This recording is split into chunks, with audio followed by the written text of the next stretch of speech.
Hi everyone. Today we're looking at the statement, God is the creator of heaven and earth. So I'll read a couple verses from Genesis 1 and 2. God saw everything he had made, and indeed it was very good. And on the seventh day God finished the work he had done, and he rested on the seventh day from all the work that he had done. So when we say that God is the creator of heaven and earth, what we're emphasizing is that life is not an accident. You are not the result of random chance and chaos. In fact, the Genesis narrative is all about God bringing order out of chaos. Now, it certainly doesn't feel that way sometimes. It feels like everything is chaotic and there's no sense to it all.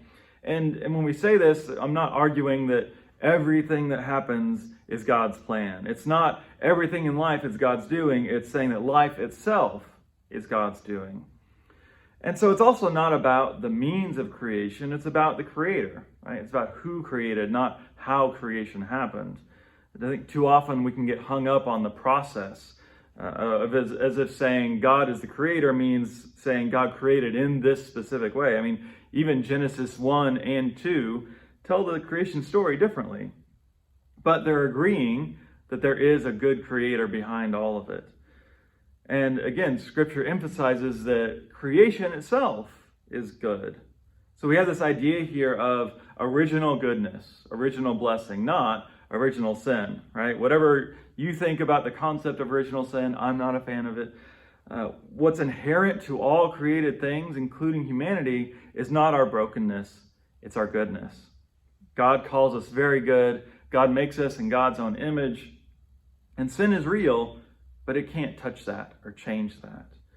Where you start makes a big difference for how you understand yourself, how you understand humanity, how you understand the world. If we start with thinking of it just as messed up and fallen and broken and everything is wrong and I can't do anything right, you're going to have a pretty low view of yourself and you're not going to get very far.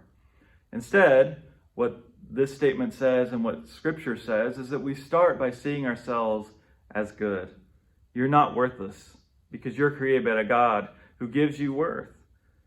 Rest in that good news, just as we see God resting here. You know, this idea of God resting at the end of creation, it's not that God was tired, it's that God is not anxious about everything. God is pleased with the work that he's done, and so he can sit back and enjoy it and rest in it. God is not what God does. God simply is. Right? The name of God, Yahweh, means, right, I am who I am. So it's not about what God does. And yet, we're so often the opposite. We think that our value comes in what we can do. But you are not a human doing, you are a human being. And so your being is good, and your being is in God. So know this, and let that knowledge bring you peace in a world that does often seem crazy, but in a world that we acknowledge is good because it's created by God.